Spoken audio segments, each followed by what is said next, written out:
It's a film dedicated to all fathers டெஃபினட்டாக. அப்புறம் Abbas sir, இந்த படம் வந்து யாருக்கு கம்பேக்காக இருக்கு இல்லையோ அவருக்கு வந்து கம்பேக்காக இருக்கணும் அப்படின்னு நான் நினைக்கிறேன். Is such a great soul. உண்மையாகவே ரொம்ப நல்ல பர்சன். அவர் கூட பழகமோ தெரிஞ்சது ஆக்சுவலி ரொம்ப ஒரு இன்னசென்ஸ் அவர்கிட்ட இன்னும் இருக்குது. சினிமா மேலே ஒரு பேஷன் இருக்குது. அது வந்து நான் மறக்கவே மாட்டேன் அவர் கூட ஸ்பெண்ட் பண்ண டேஸ். ஸோ அவருக்காக I feel ஹாப்பிராஜ் should do well for Abbas sir. And he does lot of films in Tamil and all லாங்குவேஜஸ்னு நான் நம்புகிறேன். அவர் பயங்கரமாக திடீர்னு ஒர்க் அவுட்லாம் போயிடுவார், ஃபிட்னஸ்லாம் சொல்லுவார். நான் இந்த டயட்டில் இருக்கேன், நான் இப்போ வந்து ஒரு ஆக்ஷன் படம் பண்ண போகிறேன், நான் என் மசில்ஸ்லாம் ரெடி பண்ணியிருக்கேன் அப்படின்வாரு. திடீர்னு நைட் ஆனால் பேய் கதைகள்லாம் சொல்லி பயமுத்துவார்.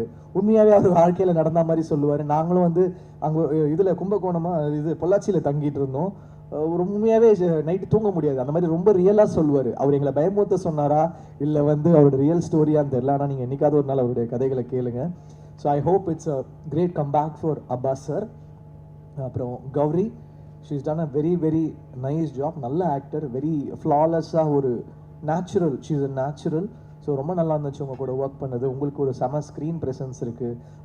அவங்களோட தனி ஷார்ட்ஸ் பார்த்தீங்கன்னா the confidence she carries, it's like really really nice. So best of luck to you.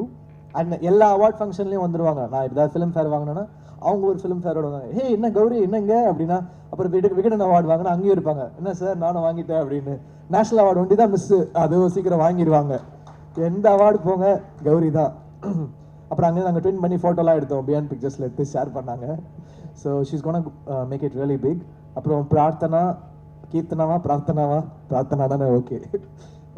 அவங்க ரொம்ப என்ன சொல்கிறது, லக்கி சாமாக தான் இருக்கிறாங்க. அவங்க நடிக்கிற படம் எல்லாமே ஹிட்டு. ஸோ திருப்பி உங்கள் சாமை எங்கள் படத்துக்கும் கொடுத்துருக்கீங்க. Thank you, really really sweet. அந்த படமே அவங்கள வச்சு தான், உண்மையாகவே ஃபர்ஸ்ட் ஷாட் உங்களை வச்சு தான் ஆரம்பிக்குது. எங்கள் டைரக்டர் போயெல்லாம் சொல்ல, எங்ககிட்ட சொல்கிற மாதிரி உங்ககிட்ட சொல்லலை.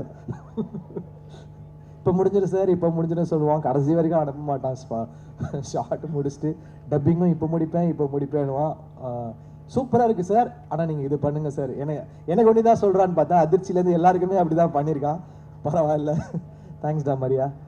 அப்புறம் ஜஸ்டின், நான் ஆல்ரெடி ஒர்க் பண்ணியிருக்கேன். உண்மையாகவே அந்த கங்கை அமரன் சார் சாங் பியூட்டிஃபுல்லாக இருக்குது ஜஸ்டின், பியூட்டிஃபுல். ஆடினே இருப்பேன் வந்து அவரை பிடிச்சி, நோ ஜஸ்டின் நீ ரொம்ப மெலடி பண்ணுற, நீ ஒரு டான்ஸ் சாங் பண்ணி அவரை ஃபோர்ஸ் பண்ணி பண்ண வச்சுருக்கோம். அதுலேயும் ஸ்கோர் பண்ணிட்டாரு. இப்போ வந்து அவங்களுடைய அந்த என்ன சொல்கிறது சீசன், நீங்கள் தொட்டதெல்லாம் 6 ஆகிட்டு இருக்குது. அதனால் படமும் ஹிட் ஆகுது. நீங்களும் உங்களுடைய சாமெல்லாம் எங்களுக்கு கொடுங்க. So thank you so much. அதிர்ச்சி, ரொம்ப ஜாலியாக இருந்துச்சு அவரோட ஒர்க் பண்ணுறது. நிறைய லைக் ஜாலியாக எங்கள் எல்லாரும் ரொம்ப சந்தோஷமாக வச்சுப்பார். அதில் எவ்வளோ உண்மை சொன்னார் எவ்வளோ பொய் சொன்னாருன்னு தெரியாது.